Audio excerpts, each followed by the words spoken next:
Christian Montenat, qui est géologue, est l'auteur d'un ouvrage extrêmement intéressant intitulé « Pour lire la création dans l'évolution », paru aux éditions du Cerf.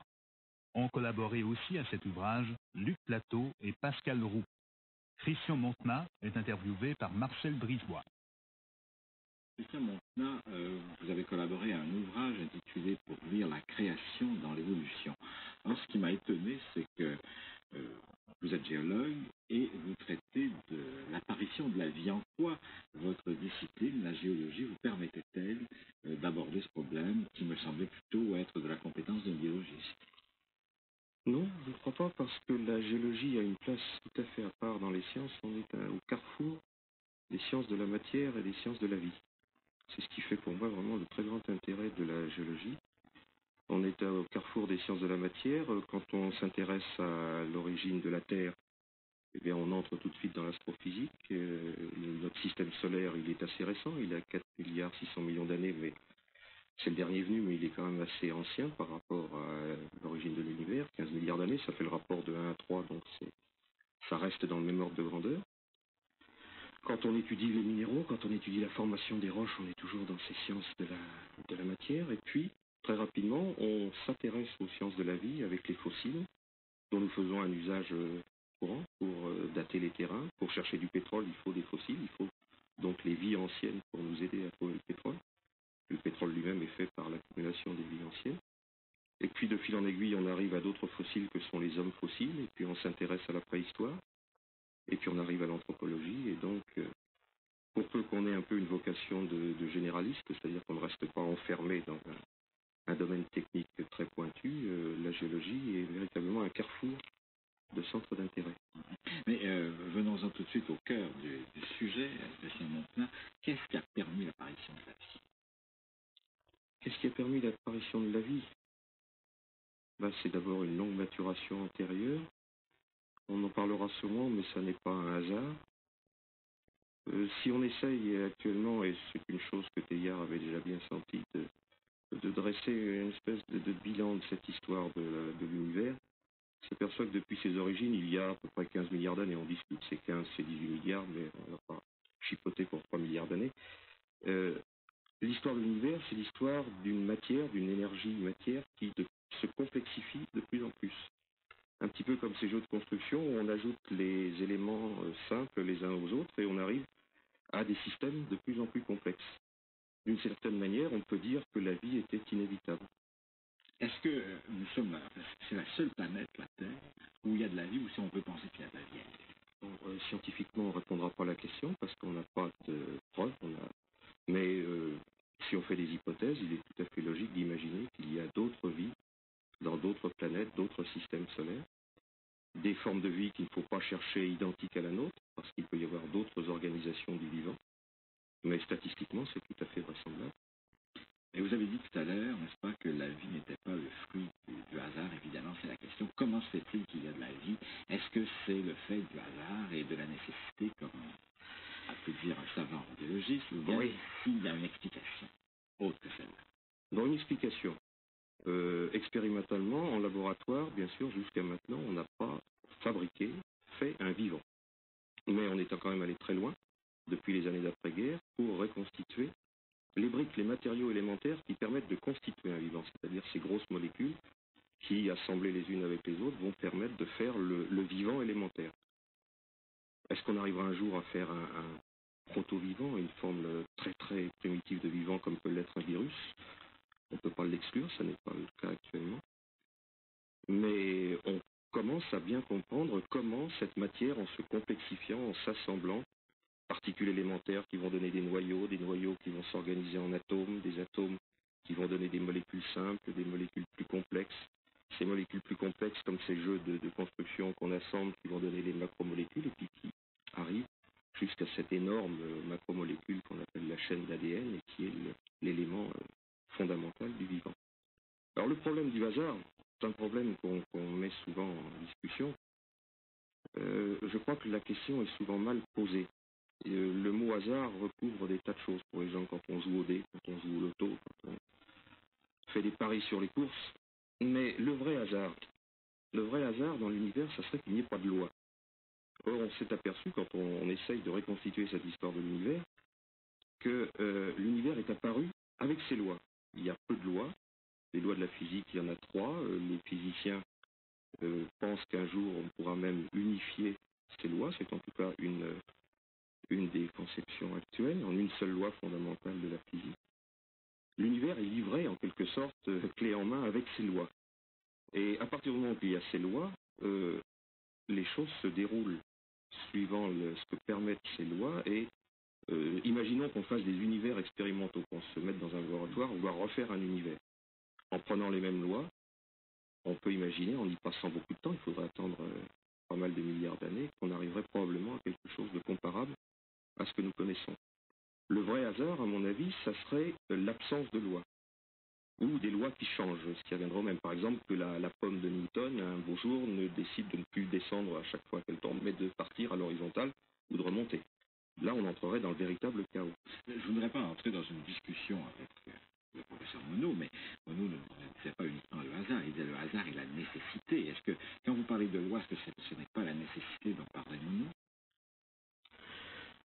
Les lois, c'est la nécessité, mais le hasard là-dedans, le hasard, il y a aussi une approche du hasard qu'on a eue à partir des découvertes de la physique, des conceptions de la physique quantique, où on dit qu'une particule, maintenant on n'est plus capable de la situer avec précision, elle est hypothétique, elle a une localisation aléatoire, mais c'est vrai au niveau de la micro-nanophysique, mais au niveau des macro-événements, et quand on va voir se dérouler l'histoire de l'univers, on s'aperçoit qu'il y a une organisation, qu'il y a des départs dans des voies un peu divergentes. Ça n'est pas une chaîne, c'est plutôt un buisson qui se développe et qui s'épanouit.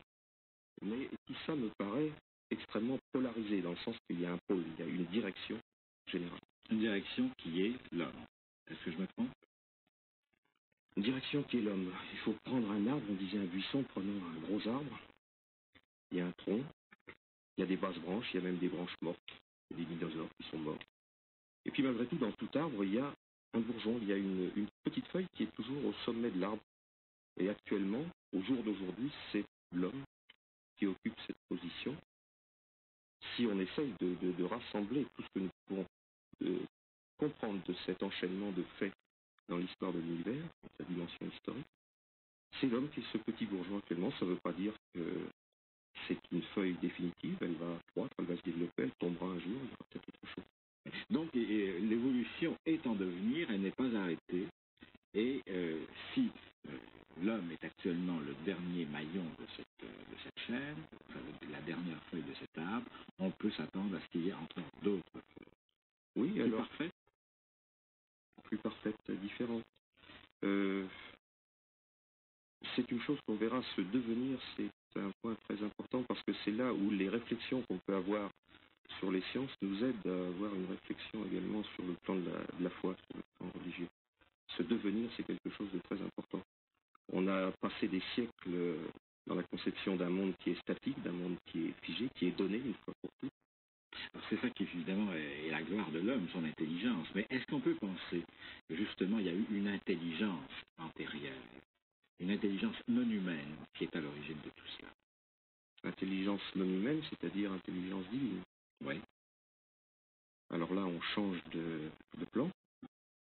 On quitte le domaine de la science parce qu'il n'y a aucun microscope qui nous permet pour l'instant de déceler la présence divine dans l'univers. On quitte le domaine de la description des faits. Ce que nous pouvons faire, c'est de décrire cet univers, de montrer cette complexification d'abord de la matière qui arrive à la vie, et puis ensuite cette vie qui à son tour va se complexifier. C'est un petit peu, Teilhard l'avait bien vu, comme une spirale qui monte. C'est-à-dire ce n'est pas un cercle qui repasse toujours au même point, c'est une spirale qui monte avec comme un pas de vis, avec des degrés d'organisation toujours de plus en plus complexes. Alors, la place de Dieu là-dedans, est-ce que ça reviendra à dire que c'est un univers qui tourne tout seul et que ma foi, il n'a pas besoin de Dieu? L'idée qu'on peut se faire quand on est à la fois scientifique, quand on est croyant, quand on voit ce développement, ce déroulement de l'histoire de l'univers, c'est que l'évolution que nous voyons, que nous constatons, tous les scientifiques sont d'accord, croyants ou incroyants, sur cette évolution, Cette évolution, pour nous, c'est en quelque sorte les modalités d'application du projet divin. Il y a un projet d'amour initial, il y a un univers matériel qui est lancé, et puis qui se développe, qui s'épanouit sans intervention, sans interventionnisme divin particulier. Quand on a l'occasion de faire des conférences ou des sessions sur des thèmes approchant celui-ci, il arrive toujours un moment où quelqu'un nous dit oui, bien sûr, il y a l'évolution, c'est vrai, les choses se transforment, mais monsieur, quand même, la vie, quand la vie est apparue, c'est que Dieu, non, Dieu ne bricole pas sa création, Dieu n'intervient pas lui-même dans la création. Cette première cellule vivante, elle est le fruit d'un long processus d'évolution dont on peut commencer à décrire les étapes. On dit oui, monsieur, mais l'homme, c'est un primate qui un jour a eu l'idée de se mettre sur ses pattes de derrière et qui en a eu toutes les conséquences que l'on sait. Et non seulement qui a eu l'idée de se mettre sur ses pattes de derrière, mais qui y est demeuré. Ça n'avait pas de soi qu'il y demeure. Qu'un primate se dresse une fois, et que finalement il y ait de l'acquis dans ce domaine-là. Oui, ça c'est un sujet sur lequel actuellement on n'est pas très à l'aise. On est capable de décrire le processus mécanique de l'hominisation, c'est-à-dire comment un primate s'est mis sur ses pattes de derrière et quelles ont été les conséquences, c'est-à-dire une transformation, une réorganisation complète de l'anatomie. Pendant 200 millions d'années, on a marché à quatre pattes. Pendant 200 millions d'années, l'évolution a tout fait pour que cette marche à quatre pattes soit la plus efficace possible. Puis un beau jour, il a fallu qu'un primate, pour une cause qu'on ne connaît pas et qu'on ne connaîtra probablement jamais, l'événement précis, on aura bien du mal à le saisir, ce primate s'est dressé sur ses pattes de derrière, ça entraîne une remobilisation, une transformation complète de son anatomie, avec des conséquences incalculables qui vont aller jusqu'à l'apparition de la conscience réfléchie et de l'esprit. Oui, car il n'y a pas que la transformation de l'anatomie, il y a la transformation du psychisme également. Oui. Et ce qui me paraît une chose assez surprenante et enthousiasmante, c'est de voir que, dans la mesure où nous sommes hommes enthousiasmants, on peut le postuler, c'est de voir que, à partir d'un phénomène purement mécanique, un animal qui se dresse sur ses pattes de derrière, on en arrive à un homme qui est capable de regarder son créateur en joignant les mains et en regardant le ciel. C'est quand même quelque chose d'assez étonnant. Mais là aussi, vous faites un saut. Oui. Tout à l'heure, vous m'avez reproché de faire un saut. Bien sûr. Vous en faites pas, vous aussi, à votre tour. Oui, parce que ce qui nous avait animé dans ce petit ouvrage, c'était le souci de cohérence. L'esprit humain est un. Il y a des jours où on va à la messe et puis des jours où on est au laboratoire, mais l'esprit humain est un. Et il nous semblait important de vaincre cette tendance qui a été longtemps celle de beaucoup de catholiques, d'avoir une pensée religieuse et puis une pensée profane. Je pense qu'il n'y a qu'une seule pensée, et ce qui me paraît vraiment stupéfiant et extrêmement enthousiasmant, c'est de voir qu'on peut mêler, en faisant toujours très attention. Quand on fait un cours, évidemment, on ne va pas mélanger les deux plans. Mais quand on parle comme on le fait maintenant, je pense qu'on ne peut pas toujours faire le tri de ce qui est les simples données d'observation et puis de ce qui est ce qu'on a intimement au fond de soi, et de s'apercevoir que les choses sont étonnamment cohérentes. L'homme a un besoin de cohérence. Il ne faut pas que l'homme soit éclaté entre l'homme qui va au supermarché et puis l'homme qui, de temps en temps, pense à Dieu. Ben, je vous pose la question peut-être un peu brutalement, mais pour vous qui regardez la Terre, qui regardez l'évolution de la planète et l'apparition de la vie et l'évolution de l'homme et son devenir, qu'est-ce que ça vous donne de croire en un Dieu créateur? Bon, on a dit souvent que ça nous dispensait justement de prendre des responsabilités, que ça nous mettait dans un état d'infantilisme, etc. Voilà. Qu'est-ce que ça vous donne? La première chose, c'est de dire que de toute façon, on ne va pas à la fois par la science, de même que il est bien établi maintenant que la science n'enlève pas la foi. Ça, c'est un vieux débat qui à mon avis, est clos. On ne va pas à la fois par la science, parce que ça serait trop simple, il suffirait de s'inscrire en université pour être croyant, c'est beaucoup plus compliqué que ça. Qu'est-ce que ça me donne? Eh bien d'abord, la géologie nous met dans une position tout à fait particulière. Les géologues sont des observateurs privilégiés parce que nous avons la notion du temps. Nous avons cette notion de perspective, 4 milliards 600 millions d'années, on a le temps de faire quelque chose dans 4 milliards 600 millions d'années. Oui, encore qu'un historien. 1 million d'années, c'est peu de choses. Pourtant, 1 million d'années, pour nous, c'est limité. Le jour, qui est le jour de notre calendrier, pour nous, c'est à peu près 1 million d'années. Si vous voulez avoir l'idée de ce que c'est qu'1 million d'années, il faudrait il faudrait répéter pendant 50 000 fois le père, du père, du père, ça fait à peu près 50 000 générations. Ça mettrait assez longtemps à faire cette énumération. Et c'est ce qui fait que, en général, le public n'a pas tellement la notion des temps géologiques. Quand on dit 200 millions d'années, les gens nous regardent en disant oui, si vous le dites, c'est que c'est vrai. Mais cette perspective du temps est extrêmement importante. L'évolution se déroule dans des temps qui sont très longs. Pour l'instant, 4 millions d'années pour le seul le primate qui s'est mis debout. Il y a 20 ans, on n'aurait jamais imaginé que ça puisse être des durées pareilles. Alors cette première notion, cette perspective du temps, et puis d'autre part la dynamique, comme on le disait tout à l'heure, tout est toujours en devenir. Il n'y a rien de stable. L'univers n'est pas donné une fois pour toutes, il n'est pas créé une fois pour toutes.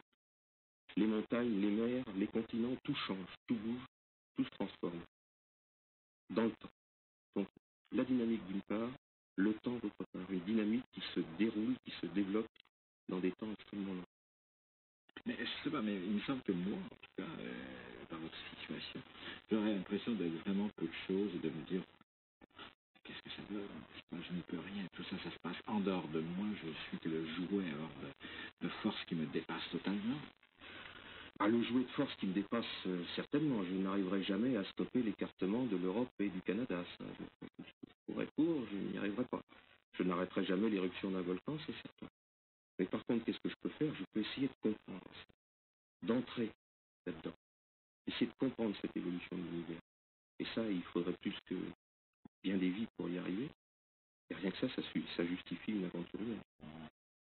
Monod, à partir de ses découvertes, à partir de cette position, avait développé une éthique. Est-ce que vous êtes amené à développer une telle éthique? L'éthique de Monod était très comparable à celle de Camus. C'est un personnage qui sont du même courant de pensée.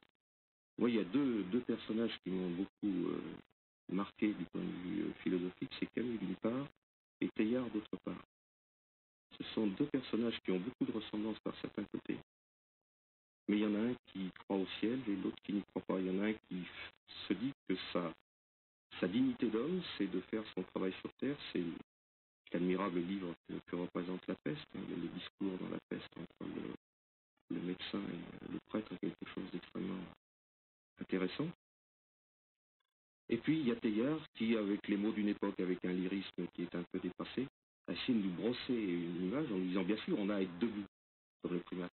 On a à faire notre œuvre, mais c'est en vue d'eux, c'est dans un devenir.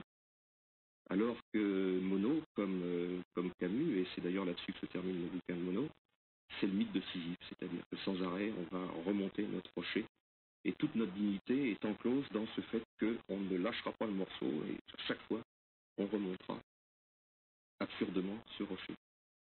Alors qu'avec Teilhard et bien d'autres, on se dit, non seulement on a peut-être apporté un rocher, mais on va aux portes vers quelque chose, vers quelqu'un, vers un devenir. Mais de façon concrète, qu'est-ce que ça peut être votre projet humain? Parce que ça m'apparaît assez métaphysique, assez vague. En fait, Christian Montenat, vous n'avez pas, vous, 10 millions d'années, vous avez quoi, 50 ans, 60 ans devant vous, maximum. Quel est votre projet humain? Déjà, quand je suis tout seul en mission, quand on chemine, que ce soit sur les rives de la mer Rouge ou comme c'était dans le temps en Afghanistan, on a le temps de réfléchir parce que les cheminements sont longs, déjà le fait de se dire qu'on appartient à cette aventure, rien que ça fait chaud au cœur. Les montagnes étaient là avant moi, elles seront là après moi ou d'autres. Cette vie est en devenir et moi je suis là-dedans. Je suis pris, j'ai la chance d'être dans cette espèce de cordée de foule là, qui se presse et qui évolue. Rien que ça, c'est quelque chose qui, pour tout ce qu'on fait dans la vie, donne vraiment du sel et donne du prix. Avez-vous l'impression que dans la conjoncture actuelle, l'homme a une responsabilité plus grande à l'égard de la vie, à l'égard de la Terre? Oui, disons, bien sûr, mais ça, c'est tous les problèmes maltraités généralement sous le label de problèmes écologistes, pour une part, problème de partage des ressources naturelles. Mais ça, disons qu'il n'y a pas besoin d'envisager l'univers sous cet aspect pour tout simplement, avec bon sens, s'apercevoir qu'il n'y a pas lieu de gaspiller ni les hommes, ni les ressources naturelles, ni les animaux, ni tout ce qui nous entoure. Disons que ce sont des choses finalement, cette responsabilité de l'homme, elle est évidente. On nous dit que nous détruisons les grands animaux, c'est vrai, il faut quand même se rappeler que les baleines, d'autres, ça a commencé il y a très tôt. Il est probable que certains des grands mammifères de l'ère quaternaire sont déjà disparus à cause de l'homme. Je pense aux mammouths, je pense à quelques autres animaux de ce genre. Il est fort probable que dès cette époque, l'homme a eu, en tant que prédateur, parce qu'il ne joue pas à égalité avec les autres animaux, il a son cerveau en plus, donc le jeu est faussé. Et qu'en très peu de temps, un être humain comme l'homme de Cro-Magnon dont on parlait tout à l'heure, est capable d'un impact extraordinaire sur l'univers. Il faut donc avoir sur l'univers, sur la Terre, pour l'instant. Mais qui sait si on ne va pas déborder un petit peu ce cadre dans quelques siècles. Et par conséquent, il faut avoir conscience à la fois de ces problèmes et essayer de les maîtriser. Dans son dernier livre, je crois, Hubert Reeves opposait, Hubert Reeves qui est le vulgarisateur si tant aimé en France, parce que c'est vraiment un homme de grande qualité et qui a fait beaucoup pour la vulgarisation dans ce domaine, dans cette vision qu'il peut apporter de l'univers. Il opposait hominisation et humanisation. Étymologiquement, ça n'a pas de sens parce que ce sont deux mots qui sont pareils, mais il y a beaucoup à réfléchir sur cette chose-là, parce que l'hominisation, on sait à peu près ce que c'est toutes ces modalités qui ont fait que le primate qui s'est mis debout, finalement, est arrivé à l'homme. Mais ce à quoi on peut réfléchir, c'est que normalement, le destin normal de cette hominisation, ça pouvait être, et c'est d'ailleurs en partie le cas, la création d'une super brute. D'où la nécessité qu'intervienne un deuxième processus évolutif, qui est celui de l'humanisation. Et c'est là où on divergera probablement avec les gens qui n'ont pas notre foi, c'est que dans cette humanisation, eh bien, nous mettons la révélation. S'ouvre alors un chapitre tout à fait nouveau dans l'histoire de l'univers. Mais qu'est-ce cet autre volet, pour vous, vous l'avez bien dit, est un volet qui relève de la foi, qui n'a rien à voir avec la science. Si, ça a à voir avec la science. Qu'est-ce que ça a à voir? Je constate une chose, c'est que l'évolution des vertébrés, pour ne prendre que vraiment les dernières années de l'histoire de l'univers, c'est-à-dire les derniers 200 millions d'années, une période très courte, toute l'histoire de ces vertébrés, ça a toujours été vers le passage des poissons aux premiers batraciens, c'est-à-dire actuellement les grenouilles, et puis de ces batraciens aux reptiles, comme les lézards actuels, et puis ensuite aux premiers mammifères. Toute cette évolution que nous pouvons suivre maintenant pas à pas, qui est quelque chose de bien, commence à être bien connu. Ça se fait toujours dans le sens du développement de ce qu'on peut appeler le relationnel, c'est-à-dire d'êtres qui sont toujours plus efficaces vis-à-vis de leur milieu, dans les relations qu'ils entretiennent avec leur milieu, qu'ils entretiennent avec leurs congénères ou d'autres êtres vivants, ou qu'ils entretiennent finalement avec eux-mêmes. Donc pendant toute l'histoire de ces vertébrés jusqu'à l'homme, se développe ce relationnel. Les premiers poissons, c'était de véritables ventouses qui étaient collées sur un rocher, ils avaient une carapace en os, ils ne craignaient pas grand-chose du milieu, mais ils ne pouvaient rien sur lui, ils étaient parfaitement passifs. Puis un jour, ils ont pris le risque, ils sont devenus des poissons avec des nageoires, capables de se mouvoir dans le milieu, avec des mâchoires, capables d'être donc agressifs sur ce milieu. Puis un beau jour, ils ont eu l'idée de se dire qu'il y avait des terres émergées, qu'il fallait aller voir ce qu'il y avait dessus. Ils sont devenus batraciens, ils ont débarqué sur la terre ferme. Ils étaient très balourds, ils étaient toujours obligés de revenir dans l'eau pour aller se reproduire, comme le fait la grenouille actuellement. Puis un beau jour, ils sont devenus reptiles. Ils se sont dit que c'était trop embêtant de revenir toujours pondre là où il y avait de l'eau. Il y avait qu'à mettre simplement l'eau dans son œuf, et on pouvait aller pondre n'importe où, dans le désert par exemple. C'est ce qui fait que les déserts sont peuplés de quantités de reptiles, alors qu'on n'y rencontrerait pas un batracien. Et puis, il restait quand même des régions, comme les zones froides, ou les zones à variation de climat importante. Il fallait arriver à vaincre ce problème, la relation avec ce problème de température. Et est arrivé le mammifère, et par ailleurs l'oiseau, qui ont réglé ce problème en se dotant d'une température constante et de poils pour les mammifères ou de plumes pour les oiseaux, qui leur font une sorte d'enveloppe protectrice qui les isole des variations de température.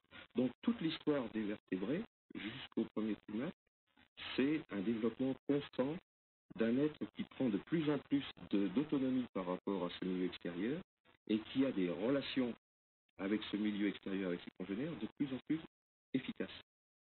Et l'histoire des lominiens, ça va être la même chose, mais qui va se transposer sur un autre plan. Quand vous faites toutes ces études, quand vous faites toutes ces recherches, est-ce qu'il vous arrive d'être emporté par un sentiment d'admiration qui se transforme en prière? Oui, je ne prie pas devant un squelette de dinosaure, mais devant tout ce que représente cette évolution, oui. La prière, il faut s'entendre, la prière, on ne se met pas forcément à genoux, on n'est pas forcément dans une église, ça peut être une pensée fugace qui dure une minute, quelques minutes. Et oui, c'est fréquent. C'est surtout fréquent quand on est en mission, quand on est dans des zones où après beaucoup de semaines de calme parce que et de régime alimentaire plutôt sévère, eh bien, on acquiert un certain ascétisme tout à fait passager et ça facilite, oui, la prière certainement beaucoup. Prière de louange, prière de remerciement, ou coïncidence d'un esprit avec un esprit supérieur. Louange, remerciement, oui. Louange, je suis toujours gêné par la louange, bien sûr, mais je pense que Dieu n'attend pas tellement mes louanges, mais surtout, ce qui me revient souvent dans la prière, c'est de demander la grâce et la force de participer à cette affaire, d'être à ma place dedans. C'est ça qui me paraît le plus important.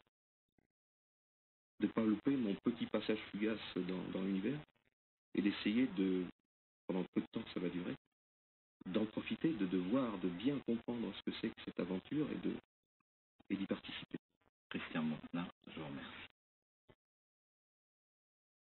Rappelons que Christian Montenat, qui est géologue, a publié en collaboration avec un biologiste, Luc Plateau, et un prêtre, Pascal Roux, Pour lire la création dans l'évolution aux éditions du Cerf. On aura profit à lire aussi Du Big Bang à l'enfant, par Pierre Chaunu, ce célèbre professeur d'histoire à la Sorbonne qui est passionné d'astrophysique. Ce livre est paru chez Desclée de Brouwer en 1987.